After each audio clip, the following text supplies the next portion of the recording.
Assalamualaikum. Kita jumpa lagi pada video pembelajaran IPA bersama saya Yulinda Vita. Mari kita belajar IPA dengan semangat dan menyenangkan. Sebelum kita belajar, alangkah baiknya kita berdoa terlebih dahulu agar ilmu yang kita pelajari dapat bermanfaat. Berdoa dimulai. Materi selanjutnya yang akan kita bahas yaitu komponen penyusun darah.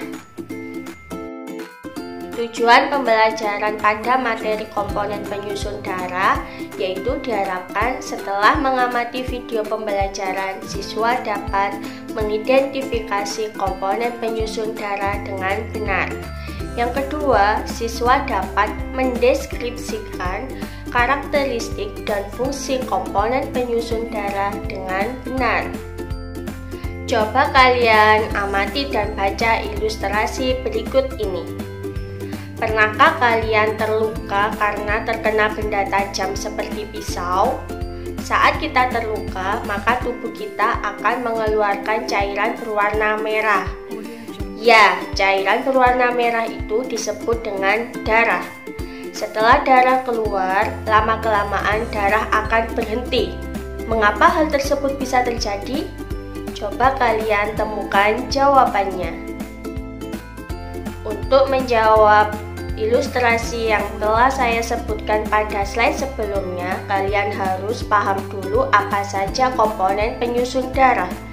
Komponen penyusun darah meliputi dua. Yang pertama yaitu plasma darah, dan yang kedua adalah sel darah. Plasma darah adalah bagian cair pada darah, sedangkan sel darah adalah bagian padat pada darah. Pada darah manusia mengandung 55% plasma darah dan sisanya sebanyak 45% mengandung sel darah. Untuk sel darah terbagi menjadi tiga. Ada sel darah merah atau yang disebut dengan eritrosit dan sel darah putih yang disebut dengan leukosit serta keping darah yang disebut dengan trombosit. Komponen penyusun darah yang kita bahas pertama yaitu plasma darah. Plasma darah berupa cairan yang berwarna kuning muda dan 90% mengandung air, 8% mengandung protein, 0,9% mengandung mineral, dan 0,1% mengandung bahan organik. Apa saja fungsi plasma darah? Fungsi plasma darah diantaranya yaitu mengatur tekanan osmosis darah dan membawa sari-sari makanan, sisa metabolisme, hasil ekskresi, dan beberapa gas. Komponen penyusun darah yang kedua yaitu sel darah. Di dalam sel darah terdapat eritrosit atau yang dikenal dengan sel darah merah.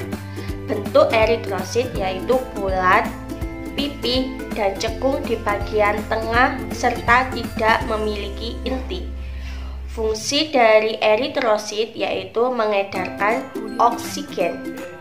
Komponen penyusun darah yang kedua adalah leukosit atau yang dikenal dengan sel darah putih. Leukosit memiliki bentuk yang tidak tetap atau berubah serta tidak berwarna. Fungsi leukosit adalah melindungi tubuh dari infeksi dan sebagai alat pengangkut lemak. Komponen darah yang terakhir yaitu trombosit atau yang dikenal dengan sebutan keping darah. Trombosit memiliki bentuk yang tidak tetap, tidak memiliki inti, dan mudah pecah. Fungsi trombosit adalah proses pembekuan pada saat terjadi luka.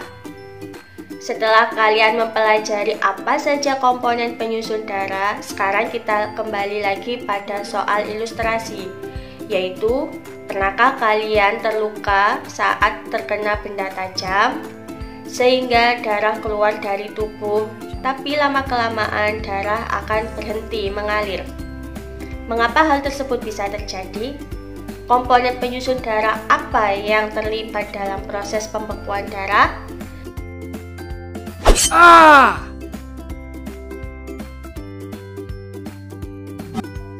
Proses pembekuan darah atau penggumpalan darah merupakan proses yang kompleks untuk mencegah tubuh kehilangan banyak darah ketika terjadi luka.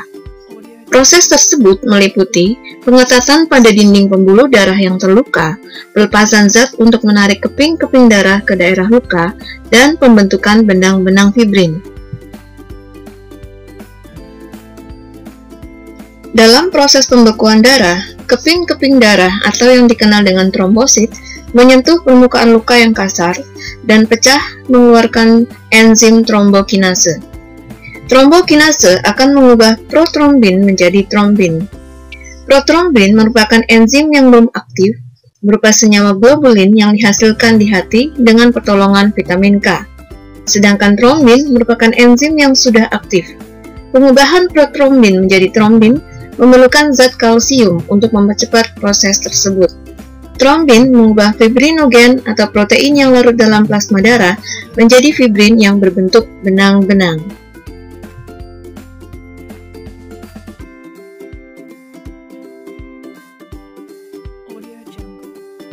Ion kalsium sangat penting dalam pembekuan darah ketika terjadi luka pada tubuh kita. Tanpa ion kalsium, proses pembekuan darah tidak dapat berlangsung. Darah akan terus keluar dari tubuh sehingga dapat menyebabkan kematian. Fungsi ion kalsium atau Ca2+ pada sistem peredaran darah manusia menunjukkan bahwa ion sangat penting bagi kehidupan manusia. Dan manusia tidak akan dapat hidup tanpa adanya ion-ion. Pertanyaan kedua, mengapa darah bisa berwarna merah gelap saat berada di dalam pembuluh darah arteri pulmonalis dan vena cava? Kalian bisa mencari jawabannya dengan literasi pada buku atau sumber lain seperti internet. Tugas selanjutnya sudah saya sediakan lembar kerja. Kalian bisa mendownload lembar kerja pada link. Setelah kalian mengamati video, mengerjakan tugas, langkah terakhir yaitu kalian mengerjakan soal evaluasi. Untuk soal, kalian bisa mendownload pada alamat link yang tertera pada slide.